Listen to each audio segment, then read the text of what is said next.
I'm going to tell you what it's really like to be a personal trainer in Dubai. I've been in Dubai for the last 6 years now. Before I'd come, what I like to consider, a good perspective of what it's like to be a personal trainer in Dubai and what it's like to live in Dubai. Let's go all the way back down memory lane and just a little bit about me. So I was born in London back in 1991. It feels like such a long time ago now. I never really actually wanted to be a personal trainer. That was never really the goal. Fitness wasn't really the goal. I was actually really into drama. My mum being a Nigerian parent, she was like, nah, you must go and be a lawyer. So, living in East London and growing up in East London, I made the transition into going to sixth form. Then I went to uni in Nottingham. Unfortunately, the dream of becoming a lawyer died very early on because my A-level results weren't good. So I actually did film and TV at university. Now you're thinking, what has this got to do with you being a personal trainer? Just pay attention and listen. I finished school, all my boys are going to work in the city. And I didn't actually know what I wanted to do in my life. I was just lost. So I was like, you know what? I am gonna go and become a school teacher. I guess leaving that and leaving drama and everything else, the only thing that I sort of found that I was good at and had a passion for was going to the gym. So I really enjoyed doing that. And like most personal trainers, you enjoy going to the gym. People ask you and go, yo, like, bro, you're looking good, like, can you give me a plan? And like, can you help me out? Like, and you go, oh, yeah, cool, like, I'll help you out. And then, before night, 2016, I was like writing people plans and I was doing it for free. I just really enjoyed it at the time. And obviously I was a teacher still. So I was sort of doing them both together collectively. That sort of continued in 2017. And then I remember going to an expo with my boy and he was like, look, he saw how passionate I was and he saw how much I loved it. And he was like, start an Instagram page. So I started an Instagram page. Again, I wasn't qualified or anything. I was just like posting my food and, my broccoli and my dried nonsense. And then obviously I sort of continued as a teacher, and I didn't really pursue the PT thing until 2017 when I decided I was going to get qualified. I was like, I might actually take this seriously, but I wanted the security of the job. But I wasn't really that fulfilled. So at that time, I was like, all right, well, what I'm actually going to do is I want to transition into fitness and I want to transition to become a full-time PT. And at this point, I did have a couple clients. And when I say a couple clients, I started running a few challenges on my Instagram and just like creating Excel sheets with plans. So I was like, you know what I'm going to do is I'm going to go to Dubai. I went to Dubai in 2017 actually as a holiday, and then I got gassed because my boy picked me up, went out for dinner. I went to open the car and then he's like, you don't need to do that. Someone opened the car for us. And I was like, I'm moving here. I was like, this is ridiculous. I am moving to this city. Like, how are you turning up at restaurants and people open your car for you? I've only seen that in movies. So I was like, I need to move here. He's like, look, you do great here. Like, move here. I was like, yeah, I do need to move here, but I don't really want to teach anymore. And I was like, but I don't really have enough experience and I don't have a big enough network to not only obviously go full-fledged with the PT thing and at the same time move country. So I applied to become a teacher. I knew I was gonna not do teaching for a very long time. I was just gonna obviously try and build up a client base, eventually leave teaching in Dubai and obviously go full-time as a personal trainer in Dubai because, I was just like gassed by the lifestyle. And I thought, it's gonna be crazy and it's just gonna be so much of a better experience compared to, I don't know, what it would be like being a PT in London. So when it came to transitioning, that was probably one of the hardest periods for me, especially 2018, 2019.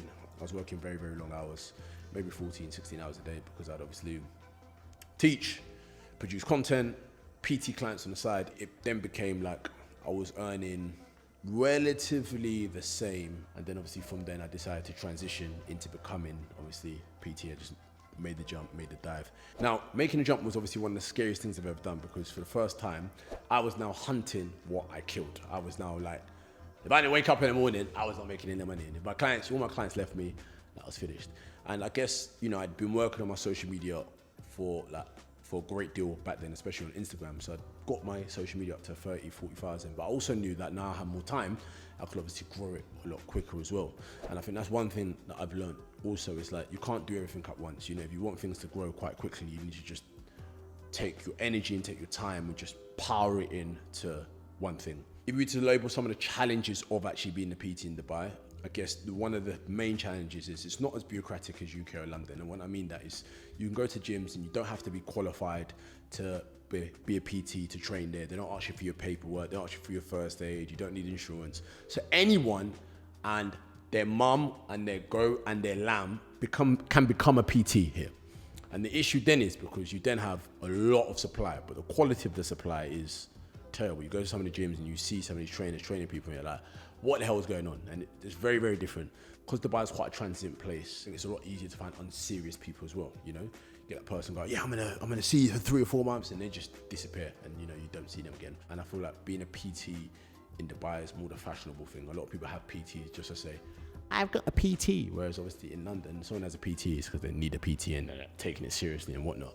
But like being a PT in Dubai, often for many people, is just like that thing you can bring about. The concentration of wealth is quite high, so there are a lot of wealthy people and a lot of people with a lot of money, a lot of disposable income, and they kind of concentrate here from all around the world. So even when I look at, you know, maybe the existing clients that I still have now, or, you know, clients that I've built over time, you know, none of them actually is, I think I've taken one British guy in all the years I've been here. You know, I've got clients from all around the world. Now, most of the gyms here in Dubai will allow you to obviously bring in, you know, your client, and, you know, sometimes you might have to pay for yourself and pay for the client, but there isn't really that much bureaucracy around kind of crazy gym fees or paying gym rent, so to speak. On top of that, most of the apartments here have gyms at the bottom of the apartment. You know, you can actually be a PT where you don't really have to pay or worry about having to pay for a space, because usually the client has a space, and if the client doesn't have the space, you don't get paid, or you don't get charged ridiculously for renting a commercial space, which you would have done in London. You know, some of the fees that I see in London, I'm like, this is like insane. The final one, which is an obvious one, is, you know, the weather's good, people are happier, you are happier here. I think it's easier to build I think it's harder to build meaningful relationships here, but it is easier to build better relationships. I think the British by nature, and listen, I'm like this to an extent, we are quite conservative individuals. So I think, you know, you come here and, you know, people are a little bit more A-type personality-esque. So it is a lot easier to form relationships, have other opportunities open to you. Even if you're not a personal trainer watching this,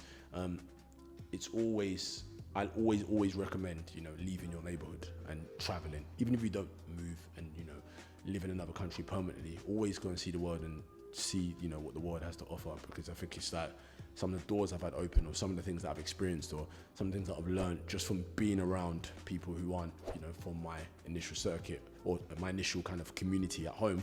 My mom used to say, like, people who are in Nigeria or Africa or one of those countries, when they see people go to London, they assume that everyone's got money because they're in London. And I think a similar thing in Dubai. And I actually don't think the salaries or the earnings are too dissimilar. I just think obviously tax and the fact that there's no tax.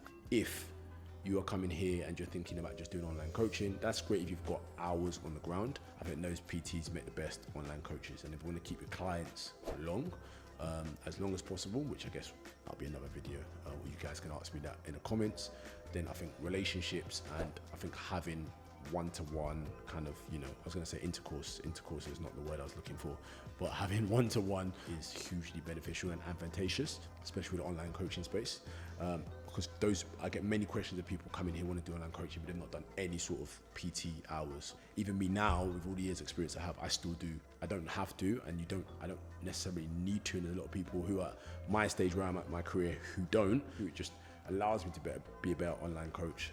And if you want to stay ahead of the game, always keep talking to your clients, because their pain points and the things that they don't know based on everything else will often give you an advantage when it comes to producing fresh content that no one knows about. Hopefully this video was of help to anyone who's considering moving here to become a personal trainer, or even anyone who's considering moving here just to obviously live and work in Dubai. And obviously if you've got any questions, feel free to drop me a comment, and till the next video.